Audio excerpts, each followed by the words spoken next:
అందుకని ఆవిడతో చేస్తాను నేను ఖచ్చితంగా. ఫ్యాంటాస్టిక్. ఎస్, మీరు విన్నది నిజమే. అంతే సార్, మేము అడిగితే మాతో డాన్స్ చేయరు కానీ ఓన్లీ బాలీవుడ్ నుంచి వచ్చిన వాళ్ళతో మాత్రమే డాన్స్ చేస్తారు సార్ మీరు. ఓకే సార్, గుర్తుపెట్టుకుంటాం సార్. కానీ ఆ రోజు మీరు స్టెప్ వేసినప్పుడు నేను ఉన్నాను సార్. వేశారు సార్, మీరు వేశారు. యా, థియేటర్లో అయితే ఖచ్చితంగా బ్లాస్ట్ 100%. విష్ణు అన్న కూడా చాలా కష్టపడ్డారు. కొన్ని స్టెప్స్ అయితే అక్కడికక్కడే మన కిషోర్ అన్న, దిల్ రాజు గారి స్టెప్ కూడా అక్కడే క్రియేట్ చేసాం. అదే మీరే చేయమని చెప్పారు కదా, అంటే అలా క్రియేట్ అయింది, అంతా కలిసి చేసామండి. ఏ క్రియేట్ వాళ్ళకి ఇవ్వాలి సార్, మీరు చెప్పారు స్పెసిఫిక్ గా స్టెప్ ఏమని. లేదా ఈ స్టెప్స్ అన్ని యాడ్ అవ్వడం వల్ల చాలా బాగా వచ్చింది. ఓకే, సో ఇప్పుడు ఏం చేద్దామంటే కొన్ని పిక్చర్స్ చూపిస్తాము మీకు, ఆన్ సెట్ జరిగినటువంటి కొన్ని సన్నివేశాలవి, వాటి వెనకాల ఉండేటువంటి బిహైండ్ స్టోరీ ఏంటో మాకు చెప్పండి. Okay, picture number 1 please. Vishnu గారు ఏం చేస్తున్నారు మీరు? What is happening? Bike shot అండి అది. బైక్ మీద షూట్, అదే బైక్ మీద తీసే సీన్ అది. అయితే బ్రేకులు లేని బైకులు చూసాం మనం చూసాం కదా చాలాసార్లు. అసలు బ్రేక్ పడపడం తర్వాత విషయం, అసలు బ్రేక్ అది లేదు, ఏది రాడ్ లేదు, అక్కడ రాడ్ లేదు. ఇచ్చి నన్ను వెళ్ళమన్నారు, వెళ్ళాను, ఆగినారు. బ్రేక్ లేదురా అంటే ఉందన్నా అంటే ఏది చూపించు అని చెప్పి సర్ది చూపించిపోయాం అన్నమాట. అంటే అలా బ్రేక్ లేనటువంటి బైక్ ని విద్యా గారు మీరు ఎందుకండి అలా ఇచ్చారు గీతా ఆర్ట్స్ నుంచి? వై ఎందుకు? అంటే any property that comes in the shooting is from the production house కాబట్టి ఎందుకు అలా జరిగింది? మరి బైకులు కూడా ట్రయల్ చేసేవాం కదండి. అంటే రాడ్ లేనటువంటి బైక్ ని ఇచ్చారు. పోనీ భానుప్రతాప్ గారు కానీ ఎవరైనా చెప్తారు, రియాజ్ గారు కానీ దీనికి answer why did this happen? Last shot ఆయనకి ఏదైనా యాక్సిడెంట్ అయితే దానికి పాపులారిటీ వస్తుంది సినిమాకి అని ప్లాన్ చేసింది ఏమో అని భయం. అమ్మా అరవింద్ గారు, ఇలా కూడా వైరల్ అవ్వాలనా? అమ్మో. Okay, next picture please. What's discussion? Ivana మీరు జానా చెప్పమ్మా, ఏం జరుగుతుంది అక్కడ? షూటింగ్ చాలా బాగా జరుగుతుంది కదా, ఎలా అది? అంటే షూటింగ్ బాగా జరగకూడదా? ఎలా అంటే వేరే షూటింగ్ ఇలా జరగలేదా? ఎలా అంటే లైక్ హౌ இவ்ளோ இதுவா எப்படி பண்ண முடியும் அந்த ஒரு இது. மேம் యాక్చువల్ మీనింగ్ ఏంటంటే ఎందుకంటే పొద్దున పిలుస్తారు అనే రియాక్షన్ అది యూజువల్ గా ఆమెకు ఉంటుంది ఎప్పుడు. Thank you. Next picture.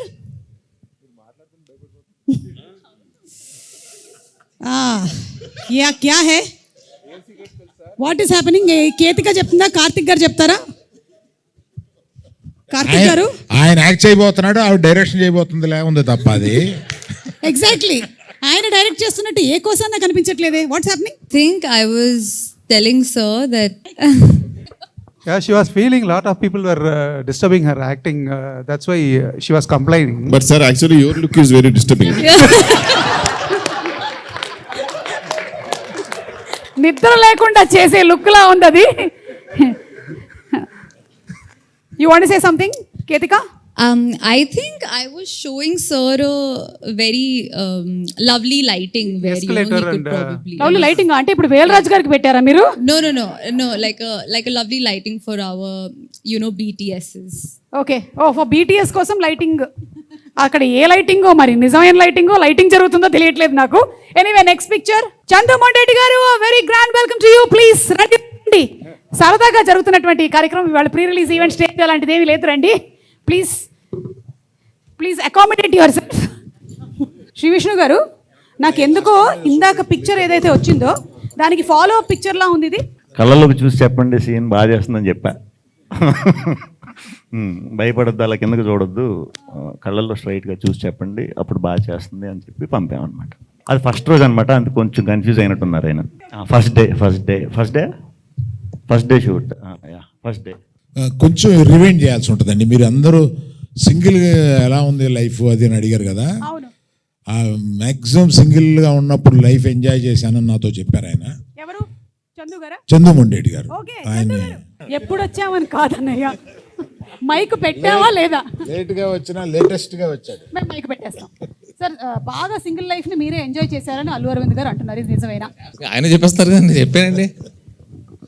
అంటే ఆయన కూడా మనం సెట్లో ఆ పక్కన మాట్లాడుకున్నప్పుడు సింగిల్ లైఫ్లో మీరు ఏమేం చేశారో ఆ రోజు చెప్పారు కదా, అంత వద్దు కానీ కొంచెం సెన్సార్ చేసి కొన్నన్నా చెప్పండి.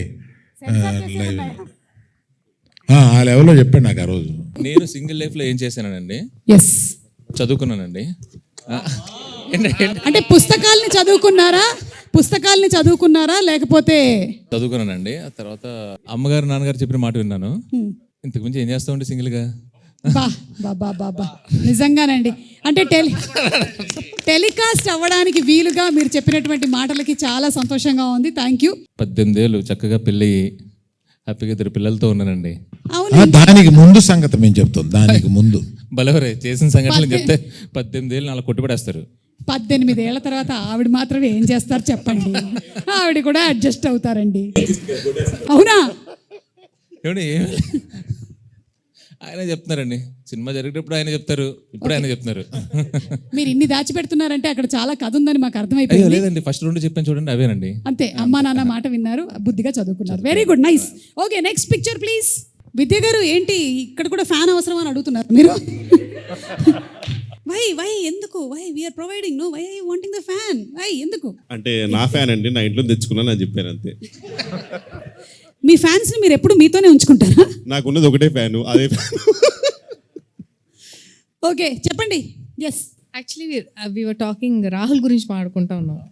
అవునా? అదేంటి ఆయన అక్కడ లేనేలేడు పిక్చర్ లో, ఆయన గురించి ఎందుకు అంటే మాట్లాడుతున్నారు? రాహుల్ రవీంద్రన్ అంటే మా ప్రకారంగా ఇండస్ట్రీకి రేలంగే మావయ్య ఆయన. రాహుల్ రవీంద్ర గారు మంచితనానికి మారు పేరు. అసలు ఇక్కడ విద్య గారు యాక్చువల్లీ ఏమంటున్నారండి, మరీ అంత మంచి ఎలా ఉంటారండి మీరు, మీకు ఎప్పుడైనా డౌట్ రాదా అంటే, నేను చెప్పాను మ్యామ్ ఫస్ట్ 2 years నేను ట్రై చేశాను ఎక్కడైనా దొరుకుతాడేమో అని, బట్ దొరకలేదు, ఖచ్చితంగా మంచోడే అని చెప్పి ఆ డిస్కషన్ జరుగుతుంది జెన్యున్గా. చాలా జెన్యున్ గా చెప్పారండి. ఎంత జెన్యున్ అంటే చందు మొండేటి గారు చెప్పిన ఆన్సర్స్ అంత జెన్యున్ ఇవి. చందు గారు ఆన్సర్స్ వేరే లెవెల్. అసలు చదువుకున్నారు, అమ్మ నాన్న మాట విన్నారు. నాకు actual almost next freedom fight చేశారండి, అది కూడా అంటే భయం వేసింది. ఆల్మోస్ట్ అంత చెప్తున్నాడు, బట్ చాలా జెన్యున్ అనిపించింది అన్న. నాకు అక్కడ విద్యా గారు, సార్ మీరు ఒక 1/2 hour 1 hour లేట్ వచ్చారు, సో కాల్ షీట్ ఒక 1 hour ఎక్స్టెండ్ చేస్తే న్యాయమే కదా, మరి న్యాయంగానే మాట్లాడుతాను కదా అన్న. నాకు అలా అనిపిస్తుంది. ఏంటి నవ్వుతూ ఆమె చెప్పింది, మీరు ఇంకేం నవ్వలేక మింగలేక ఒప్పుకున్నట్టు ఉంది అంటున్నారు. చూస్తున్నా మరి నాకు మీకు అంత ఎఫెక్ట్ అయింది వాళ్ళ సినిమా? అన్ని బయటకు వస్తున్నాయి. Okay, next picture please. అజ్జిజో, ఇదేంటండి #సింగిల్ అన్నారు? ఏం జరుగుతుంది ఇక్కడ? దీనికి సమాధానం నేను మారుతి గారిని అడుగుతాను. మారుతి గారు, మీకు ఈ పిక్చర్ చూస్తుంటే ఏమనిపిస్తుందండి చెప్పండి. ఆ పిక్చర్కి నాకు అసలు ఏమన్నా సంబంధం ఉందా? మీరు అడగడానికి ఇంతమంది ఉంటే అందరిని వదిలేసి 2 పిల్లలు గల తండ్రిని అడగకూడదు. ఇది క్వశ్చన్. 2 పిల్లలు గల తండ్రిని అడగకూడదు అంటున్నా క్వశ్చన్. 2 పిల్లలని కొంచెం చెప్పండి సార్ ఫోటోలో. మీరు పిల్లలేంటి సార్ అంత పొడుగ్గా ఉంటే? అది ఆయనకి ఏంటంటే, నాకు అనిపించింది ఏంటంటే, పెళ్లి చేసుకుంటే ఎంత రొమాంటిక్గా ఉంటాడో కిషోర్కి చూపిస్తున్నాడు అనిపిస్తుంది. ఎందుకంటే అంత డెస్పరేషన్ కనపడుతుంది. పాపం చాలా కరువులో ఉన్నట్టున్నాడు హీరో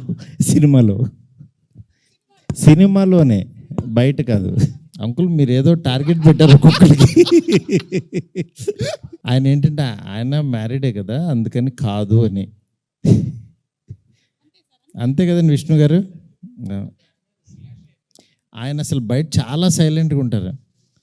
అసలు ఆయన అంటే లోపల వేరే వర్షన్ ఒకటి రన్ అవుతుంటుంది, ఆయన బయటకు అస్సలు మాట్లాడరు. ఓకే, లాస్ట్ వెంకటేశ్వర గారు మీరు ఏమైనా చెప్పాలనుకుంటున్నారా? అంటే సైలెంట్ గురించి ఏంటంటే, నిజంగా ఇండస్ట్రీ బాగుండాలంటే నాకు తెలిసి సార్ చాలా సైలెంట్గానే ఉండాలి. ఇండస్ట్రీ క్షేమం కోసం సార్ సైలెంట్గా ఉంటేనే బెటర్. ఆ వర్జన్ లోపలే ఉంచుకుంటే బెటర్. ఆ మధ్య 1-2 మాట్లాడారు, ఇండస్ట్రీలో కలకలం లేపారు. Okay, next picture Sri Vishnu garu మీరే చెప్తారు. మేము అది సింగిల్ షాట్ ట్రై చేసామండి. ఇది సింగిల్ షాట్ ఒక 4 minutes ఏదో సీన్ ట్రై చేసాం. అలిసిపోయాం.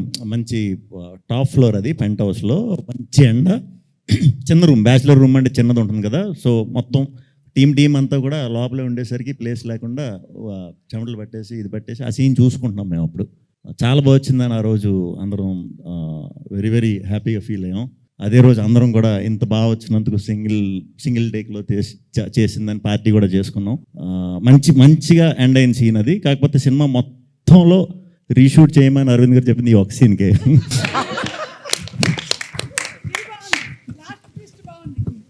ఏంటబ్బా ఆన్సర్ చాలా పద్ధతిగా ఉంది అనుకుంటూ ఉన్నాను, కానీ లాస్ట్ ట్విస్ట్ మాత్రం చాలా బాగుందండి. ఆ కిక్కే వేరప్ప. Okay, last picture. ఓ సార్, ఏంటి సార్ మీరే చెప్పాలి. అంటే గైడెన్స్ ఇస్తున్నారా విద్యా గారికి? బడ్జెట్ ఎక్కువైందండి అని తిడుతున్నాను. సార్ ఏ సినిమాకైనా సరే మీరు తిట్టకుండా జరిగింది ఏదైనా ఉందా సార్? లేదంటే ప్రతి సినిమాకి ఇది జరుగుతుందా? వాసు గారు మీరు చెప్పండి. ఎస్, మోస్ట్ క్లోజ్గా మీరు అరవింద్ గారిని బాగా దగ్గరగా చూసిందంటే మీరే కాబట్టి ఏ సినిమాకైనా సరే బడ్జెట్ ఎక్కువైంది అని ఆ మాట రాకుండా గడిచిందా? ఆయనతో ఆ మాట అనిపించుకుంటేనే సినిమా హిట్ ఎప్పుడు ఓ మాకు సెంటిమెంట్ ఏంటంటే ఆయనతో రెండు తిట్లు భుజం మీద 2 దెబ్బలు కొట్టించేసుకుంటే ఆ సినిమా హిట్. ఆయన కొట్టలేదంటే మాకు టెన్షన్ వస్తుంది. ఇదేంటి అని అరవింద్ గారు ఈ సినిమా కొట్టారా లేదా? 4 సార్లు కొట్టారండి. అయితే okay, May 9th guarantee hit.